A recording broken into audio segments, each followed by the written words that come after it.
Hello friends, welcome to my channel learning wonder by Dhruv Shukla. एक बार फिर स्वागत है।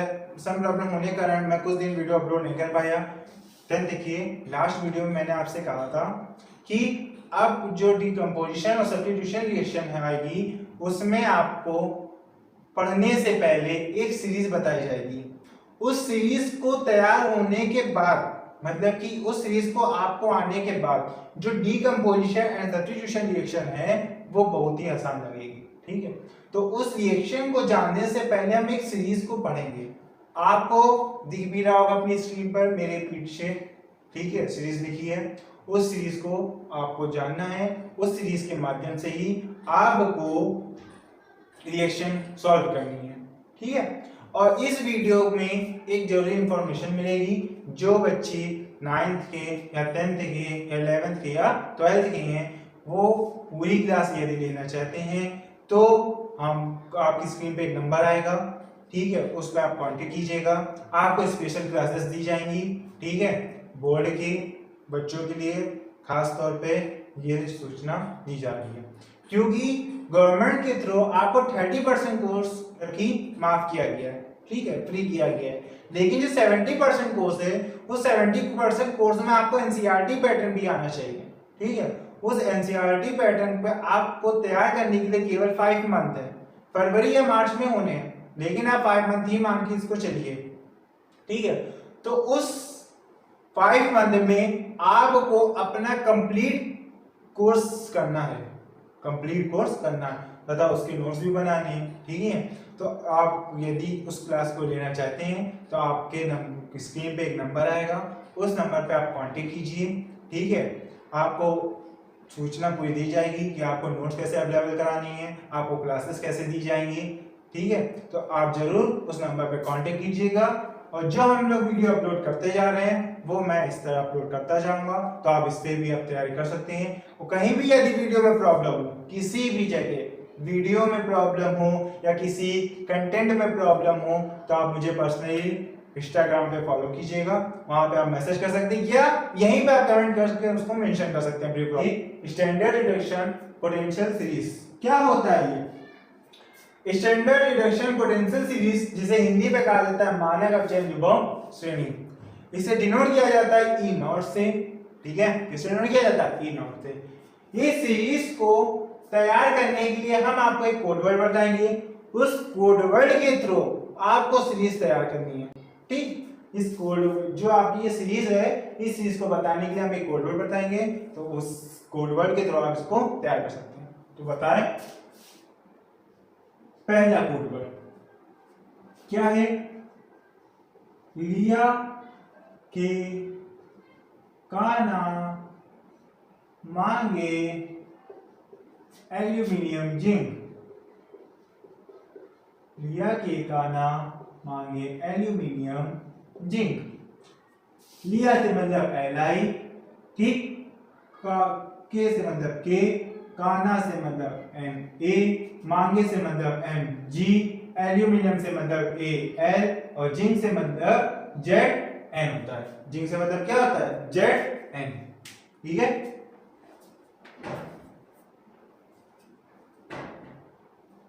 अगले की ओर चलते हैं। Second part. सेकेंड में आपका आएगा कर फीकद नीसन। कर फीकद नीसन।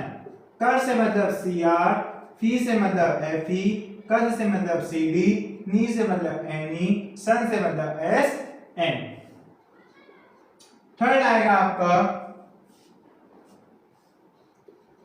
हे क्यू आई आज।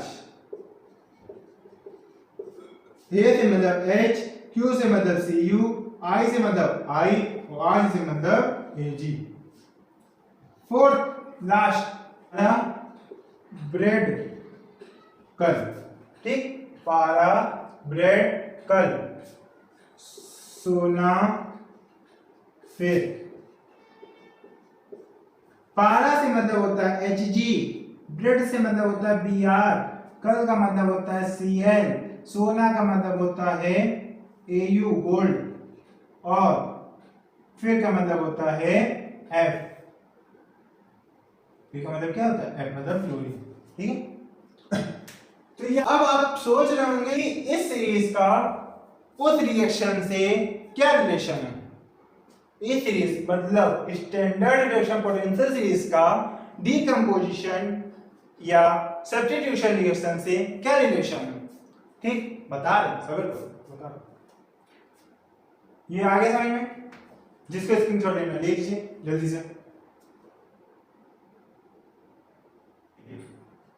पहला रूल क्या है, आप जानते होंगे, आपने जितनी भी तक रिएक्शन पढ़ी है, ठीक है, कुछ लोग पता भी हो कुछ लोगों को नहीं भी पता होगा, कि हर रिएक्शन में कोई एलिमेंट्स का ऑक्सीडेशन होगा या कोई एलिमेंट्स का रिडक्शन होगा, या एक एलिमेंट्स में रिडक्शन होगा तो एक एलिमेंट्स का रिडक्शन ऑक्सीडेशन होगा। कोई रिएक्शन है, ठीक है, उस रिएक्शन में या तो ऑक्सीडेशन रिएक्शन होगी या रिडक्शन रिएक्शन होगी या दोनों चीज हो सकती है। एक एलिमेंट का ऑक्सीडेशन भी हो सकता है और एक एलिमेंट का रिडक्शन भी हो सकता है, ठीक है। चले वही चीज बताने के लिए मान लेते हैं मेरे पास एक क्या है, पात्र है, इस पात्र में कोई सॉल्यूशन है, ये सॉल्यूशन मान लेते हैं हम लोग सोडियम क्लोराइड का है, ठीक। इसमें 2 इलेक्ट्रोड है,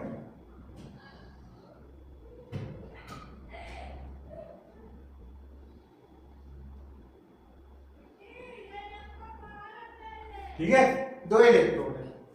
आप सभी जानते हो कि एक इलेक्ट्रोड कौन सी होती है, एनोड की होती है,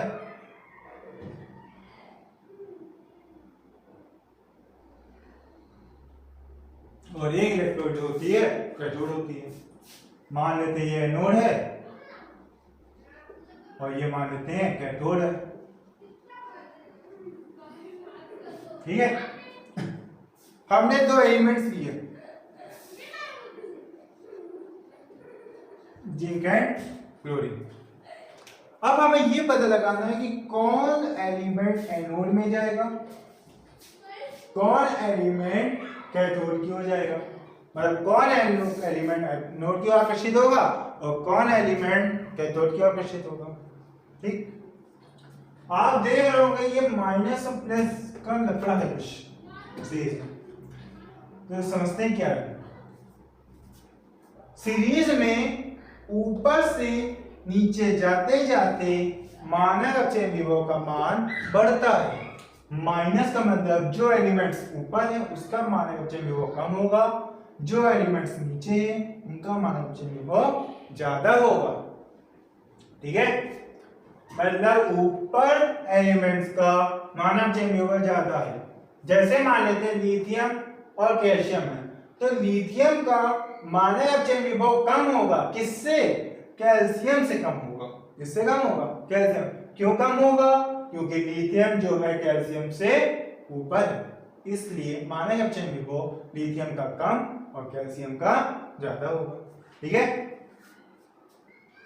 तो जिसका मानक अपचयन विभव कम होगा वो जाएगा एनोड की ओर, ठीक। जिसका मानक अपचयन विभव ज्यादा होगा वो जाएगा कैथोड की ओर। क्यों जाएगा कैथोड की ओर, क्यों जाएगा एनोड की ओर, ये भी बात है। जब आपको पता होगा एनोड पे चार्ज कौन सा होता है, प्लस का, कैथोड पे चार्ज कौन सा होता है, माइनस का होता है कि नहीं। आप भी जानते होंगे कि हमेशा प्लस माइनस की ओर आकर्षित होता है, माइनस प्लस की ओर, ना प्लस प्लस मिलेगा ना माइनस माइनस मिलेगा।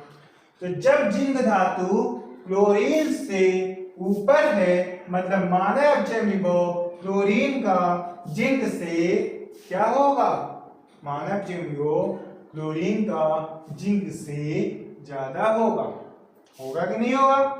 तो जिंक का मानक अपचयन विभव कम होने के कारण वो कहां चला जाएगा, एनोड की ओर, और क्लोरीन का मानक अपचयन विभव ज्यादा होने के कारण कहां चला जाएगा, कैथोड की ओर, ठीक है। ऐसे में अब सेकेंड के एलिमेंट चलते हैं, सेकेंड रूल की ओर। ये ध्यान रखिएगा, जो एलिमेंट्स ऊपर है उसका हमेशा क्या होगा, ऑक्सीडेशन होगा, ऑक्सीडेशन होगा। जो एलिमेंट्स ऊपर है, ठीक, जो एलिमेंट्स नीचे है उसका हमेशा क्या होगा, रिडक्शन होगा, ठीक।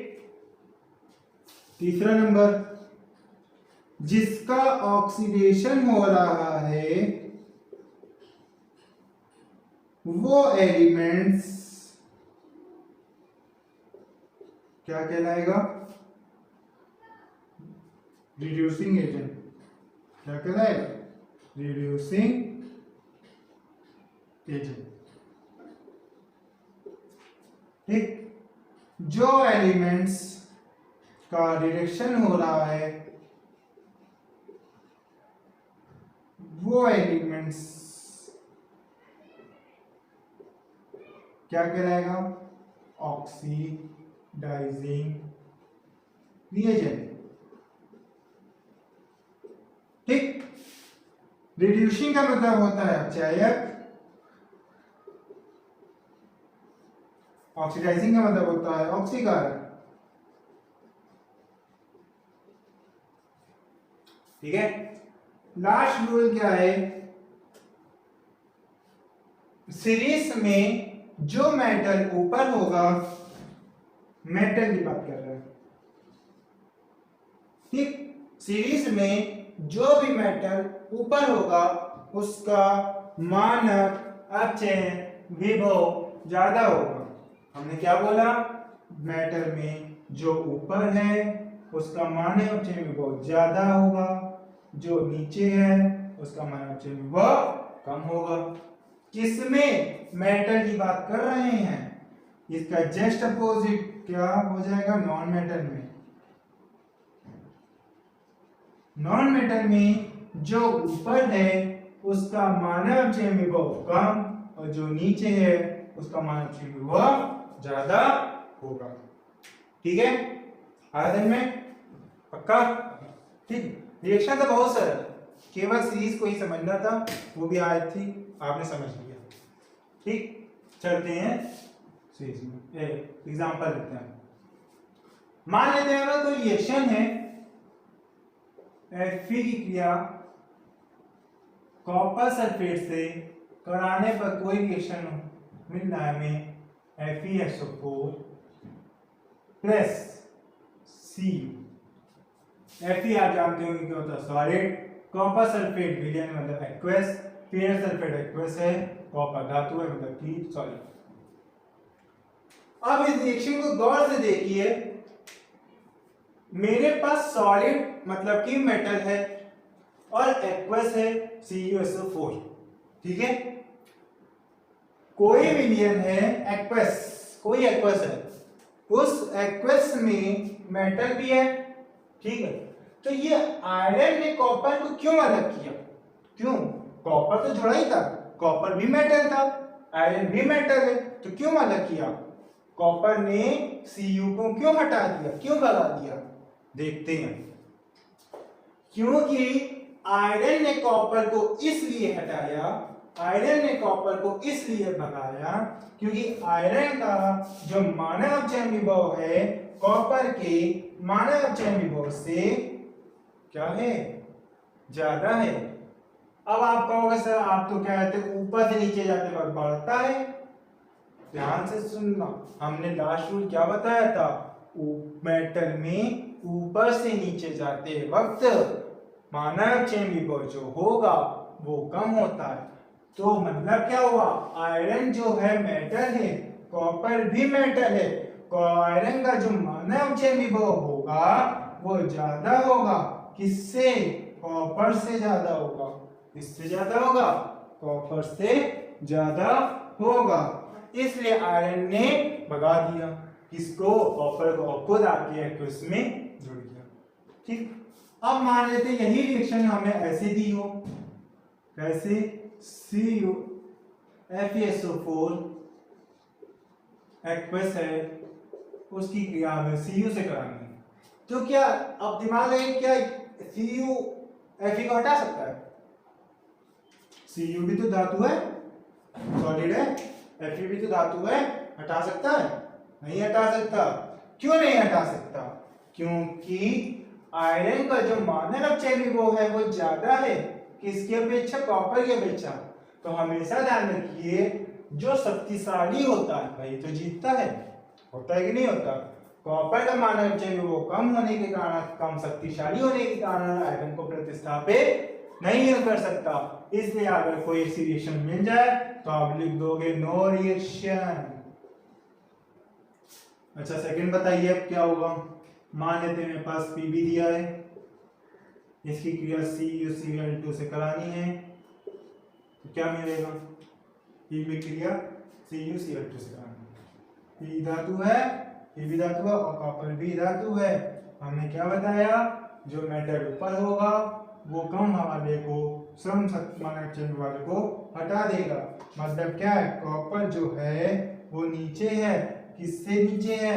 पीबी से नीचे है। वो इसमें मेंशन नहीं किया है। आप लोग जब चार्ज ब्रेक बनाएंगे या डिस्क्रिप्शन बॉक्स में हम श्रेणी को दे दिया जाएंगे, आप वहां से उसको देख सकते हैं। हमने केवल वही एलिमेंट्स लिखे हैं जो इंपॉर्टेंट है, जो हर रिएक्शन में आते हैं। ठीक, वही यहाँ पे जो पीबी है वो कॉपर से ऊपर होने के कारण क्या कर देगा? कॉपर को हटा करके खुद जुड़ जाएगा इक्वस में और कॉपर को प्रतिस्थापित कर देगा। यही रिएक्शन कहलाती है आपकी सब्स्टिट्यूशन रिएक्शन। Substitution reaction.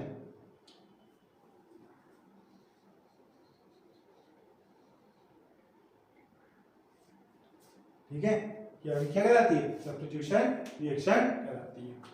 ठीक, आखिर में पक्का? ठीक, अब आप लोग चलते हैं अगली रिएक्शन की ओर, जिसे कहा जाता है डबल डीकंपोजिशन रिएक्शन।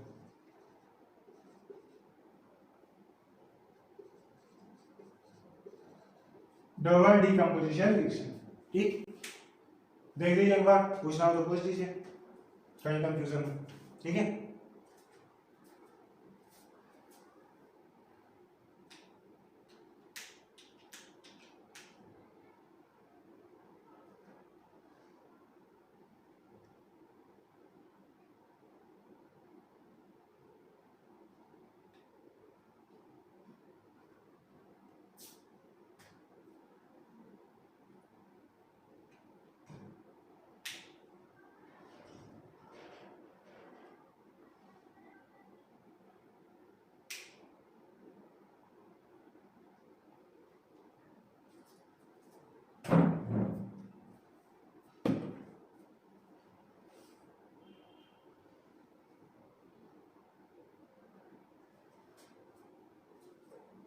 आ गया? पक्का? तो हम लोग कहाँ बात करते हैं? डबल डीकंपोजिशन रिएक्शन में। इसका हम एग्जांपल के थ्रू बता दे रहे हैं। अगर आपको डिफिनेशन चाहिए होगी तो जो भी ये डिफिनेशन है इसकी सब्स्टिट्यूशन रिएक्शन की या डबल डीकंपोजिशन रिएक्शन की जो रिएक्शन है उसका जो पीडीएफ है वो आपको डिस्क्रिप्शन बॉक्स में दे दिया जाएगा, आप वहां से जाकर के उसको पढ़ सकते हैं। ठीक, डबल डीकंपोजिशन रिएक्शन में क्या हो जाएगा? मान लेते हैं मेरे पास एक रिएक्शन दी गई है, जैसे दिया है Na2SO4 plus BaCl2 gives then हो जाएगा मेरा BaSO4 प्लस Na2NaCl, तो NaCl हो जाएगा। यहाँ से Ba एक है, SO4 एक है, SO4 एक है, Na2 है, NO2 है, Cl2 है, Cl2 है। ठीक, इस रिएक्शन में क्या होगा? इस रिएक्शन में होता है एक आयन दूसरे आयन से क्या कर लेता है? चेंजमेंट कर देता है। मतलब जैसे मान लिया मेरे पास एक मार्कर है ब्लैक, मेरे साथ एक और टीचर पढ़ा रहा, उसके पास मार्कर ब्लू है। अब हम बोर हो गए हैं ब्लैक से लिखते लिखते, ठीक है, हमें ब्लू से लिखना है। बगल में जो मेरा टीचर है वो जो लिख रहा है वो ब्लू से बोर होके ब्लैक से उसको लिखना है।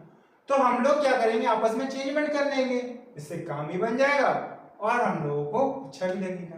हमने उससे ब्लू वाला ले लिया, उसने हमसे ब्लैक वाला मार्कर ले लिया। हम लोग दोनों काम हो रहा है तथा हम लोगों को चेंजमेंट भी थोड़ा हो गया, दिखने में अच्छा लगने लगा। ठीक, सेम एज वैसे ही रिएक्शन में होता है। रिएक्शन में क्या हो रहा है, जो आयन है BaNa, जो आयन है Na आयन जो है या Ba आयन जो है वो आपस में चेंजमेंट कर लेंगे स्थान का। तो Ba जो चला जाएगा Na की ओर और Na चला जाएगा Ba की ओर। उन्होंने क्या किया, विनिमय किया, चेंजमेंट किया अपनी जगह का। तो Ba चला गया Na के पास तो क्या हो गया BaSO4 और Na चला गया Cl के पास तो बन गया क्या 2NaCl। यही रिएक्शन हमें कहलाती है डबल डिकम्पोजिशन रिएक्शन। ठीक है, आया समझ में? पक्का? स्टूडेंट को कहीं भी प्रॉब्लम हो तो उसको आप कमेंट बॉक्स में जरूर मेंशन कीजिए या इंस्टाग्राम की आईडी का लिंक दिया गया है, वहां पे आप जाके मुझे मैसेज कर सकते हैं, हम आपके रिप्लाई का जवाब देंगे। ठीक है, जो कंपटीशन के बच्चे हैं उन कंपटीशन बच्चों के लिए भी क्लासेस दी जाएंगी तथा उन क्लासेस को एक्सेप्ट करने के लिए, उन क्लासेस को प्राप्त करने के लिए, उन क्लासेस को लेने के लिए आपको भी उस नंबर पे कांटेक्ट करना है। जैसे आपको केमिस्ट्री के, यूपीएससी के, जो भी आपके कंपटीशन एग्जाम पे UPSC, SSC, IIT, NEET, JEE, AIIMT, इनसे केमिस्ट्री से जो भी रिलेटेड क्वेश्चन आएंगे वो आपको वहां पे अवेलेबल कराए जाएंगे विद नोट्स के साथ। तो जिसको भी कंपटीशन की यदि तैयारी करनी हो तो उस नंबर पे आप कांटेक्ट कीजिएगा। ठीक है, और जिसको भी ये क्लास अच्छी लगी हो प्लीज लाइक कीजिएगा, शेयर कीजिएगा और दोस्तों तक पहुंचाइए, दोस्तों तक जल्दी से जल्दी पहुंचाइए क्लासेस को, जिससे चैनल को मोटिवेशन मिल सके। और जल्दी से जल्दी आप हमारा सपोर्ट करेंगे तो हम केमिस्ट्री के अलावा भी और अदर सब्जेक्ट लाएंगे। ठीक है, जैसे अभी कॉम्पिटिटिव एग्जाम स्टार्ट करने जा रहे हैं उसके वीडियोस। ठीक है, लेकिन वो क्या होगा, वो पेड पे हो रहेगा। तो जिसको अवेलेबल करानी हो, जिसको भी वो क्लासेस लेनी हो, वो आप उस नंबर पे कांटेक्ट कीजिए। ठीक है, और यदि आपको और भी सब्जेक्ट के क्वेरी हो, ठीक है, तो आप उस नंबर पर कांटेक्ट करके हमें बताइए।